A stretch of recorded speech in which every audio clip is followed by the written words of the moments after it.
Nako po, itong maganda kong pag-usapan po, at reaksyonan po makabida, po. Hindi ho napigilan, ni Senator Dante Marcoleta yung kanyang disappointment. Okay? Laban ho dito sa kanyang mga dating kasamahan po, sa kanilang hanay na pinamumunuan po makabida ni Senator Alan Peter Cayetano, po. Although wala po siyang binanggit na mga pangalan, mga kabida, pero malinaw po.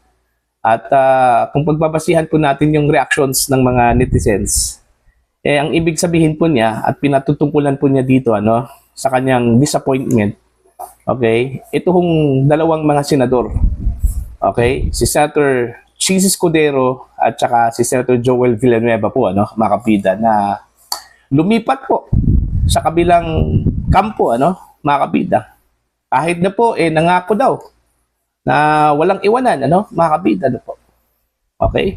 Dahil sa kanya matinding sama ng loob, mga kabida, tinawag po niya itong dalawa na mga Judas.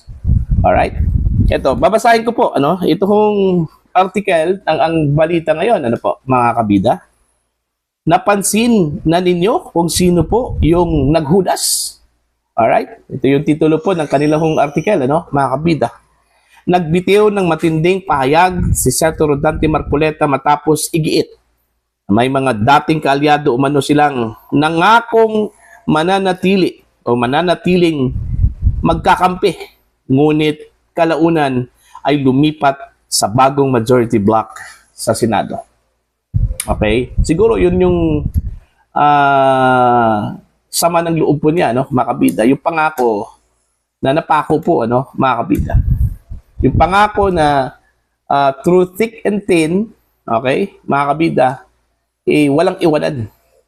Alright? Naalala ko po yung sinabi po ni Senator Camille, mga kabida. Okay? Kung saan po, sinabi niya mga kabida na ang sino man ang aalis po sa kanilang hanay, sa kanilang grupo po, mas masahol pa raw, mga kabida, kay Judas. O see? Meron mang dalawang umalis. So, ibig sabihin ba, mas masahol pa ba itong dalawa kay Judas, mga kabida, po? Okay? Tuloy po tayo, mga kabida. Sa isang panayam, sinabi ni Marcoleta na handa siyang harapin ang anumang kaso at maging ang posibilidad ng pag-aresto sa kanya. Ngunit hindi niya itinago ang kanyang pagkadismaya sa mga dating kasamahan na umano'y tumalikod sa kanilang grupo, mga kabida. Ito yung sinabi po ni Senator Dante Marcoleta po, Doon sa mga kasama namin dati, nangako na magiging intact kami, walang hiwalayan, walang maghuhudas. Pero napansin na ninyo kung sino po yung naghudas. Ayan.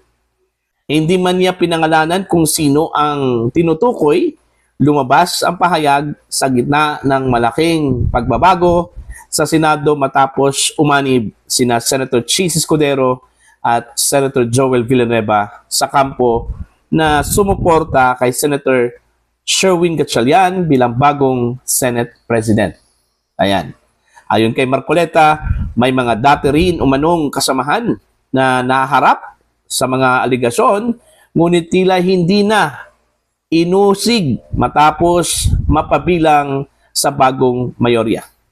Alright? Pero dahil sa pagsanib sa kanila, nawala na po siguro. Baka sila po ay hindi na aaristuhin. Mauna pa po akong aaristuhin. Ang pahayag ay bahagi ng lumalalim na bangayan kasunod ng reorganisasyon sa Senado sa mga nagdaang araw. Ilang senador mula sa dating alyansa ni Senator Alan Peter Cayetano ang lumipat ng panig na nagbigay daan sa pagkakaluklok ni Senator Gatchalian sa pinakamataas na posisyon sa kapulungan. Ayon. Hindi na po naitago po ni Marcoleta po, mga kabida, yung kanyang sama ng loob dito sa kanyang mga kasamahan po, na lumipat.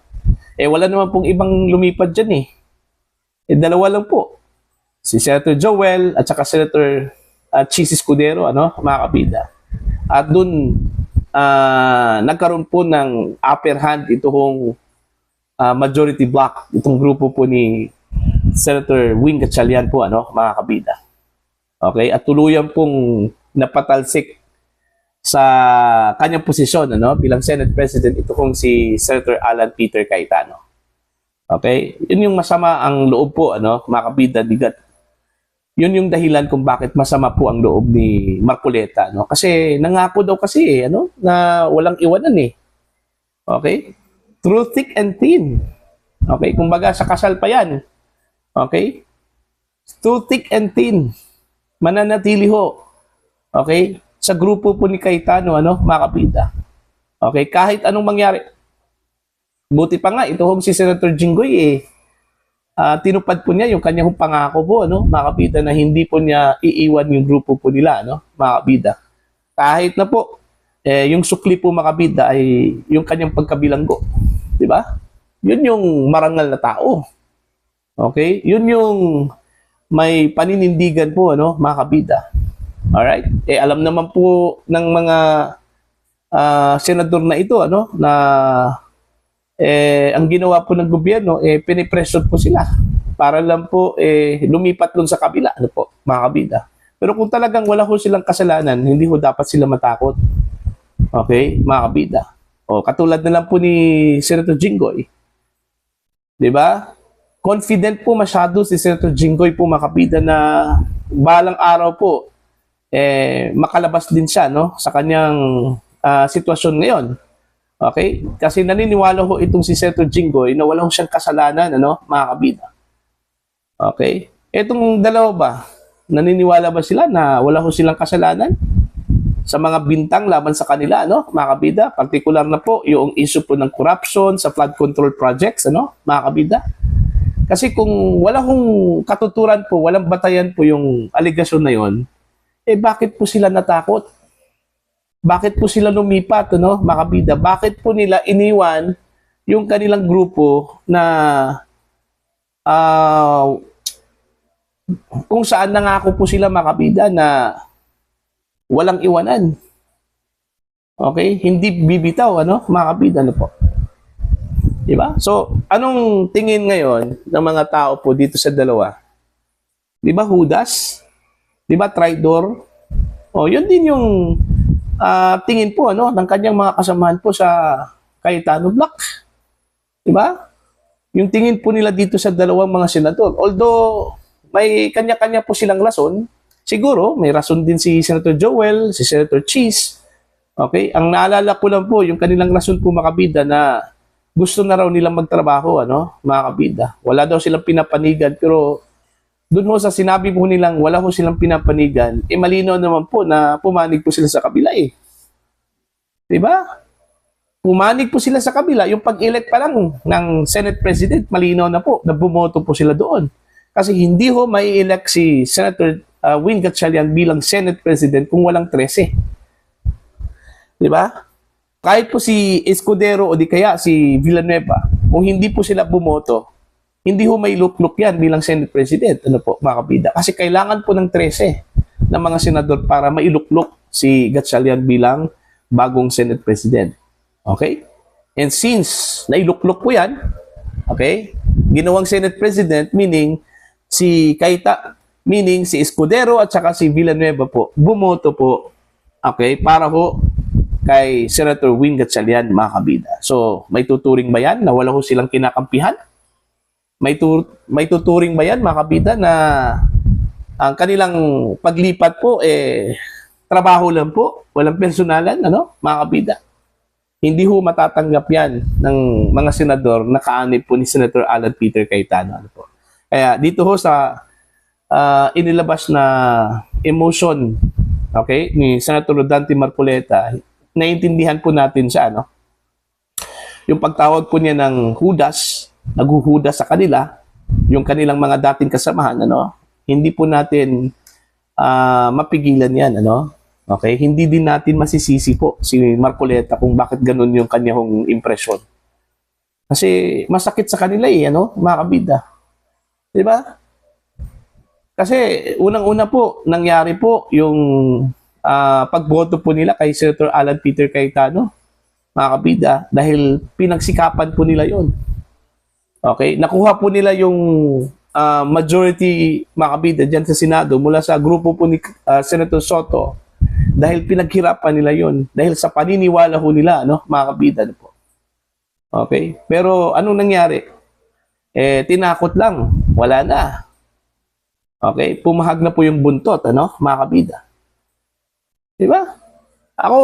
Hindi ako naniniwala ho na hindi po dahil sa kanilang mga kasong kinakaharap po ang dahilan kung bakit po sila lumipat po, ano, mga kabida. Kahit na yung mga kababayan po natin, yun din yung paniniwala ho nila, no, mga kabida. Kasi kung hindi lang po sila takot at kampante po sila mga kabida na wala ho silang ginawang masama, okay, hindi ho sila nangurakot, hindi ho sila tumanggap ng mga kickback, ano, sa kanilang proyekto po mga kabida. Ano pang silbi doon sa paglipat po nila? Alam naman po nila mga kabida, no? Kung ano po yung rason kung bakit kinukumbinsi sila. Okay?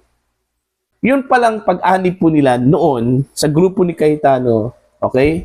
Ang indikasyon po doon mga kabida, naniniwala ho sila sa cause ni Cayetano at ng kanyang mga doon pa lang sa pag-anib po nila, no, kay Cayetano mga kabida.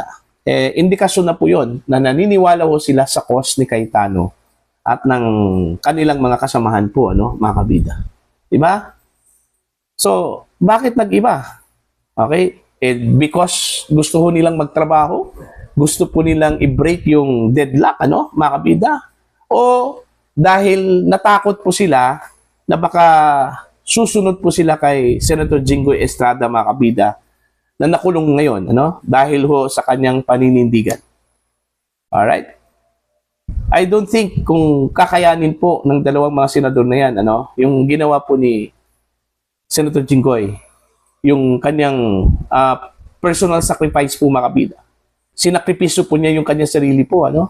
Okay? Para lang po, intact yung kanilang grupo. Walang iwanan, mga kabida, ano po. Okay? So, para po sa inyo, ano po ang inyong pananaw at opinion po, ano, dito ho sa paglabas po ng emosyon, sama ng loob ni Senator Rodante Marcoleta dito ho sa kanyang mga dating kasamahan po mga kabida, Senator Cheese, Senator Joel, ano, mga kabida, ano po. Please comment down. Sa mga hindi pa po subscriber po sa aking channel, please subscribe. Just click the subscribe button, click the notification bell, click all para updated po kayo mga kabida sa aking mga uploads. Maraming salamat po sa inyo lahat.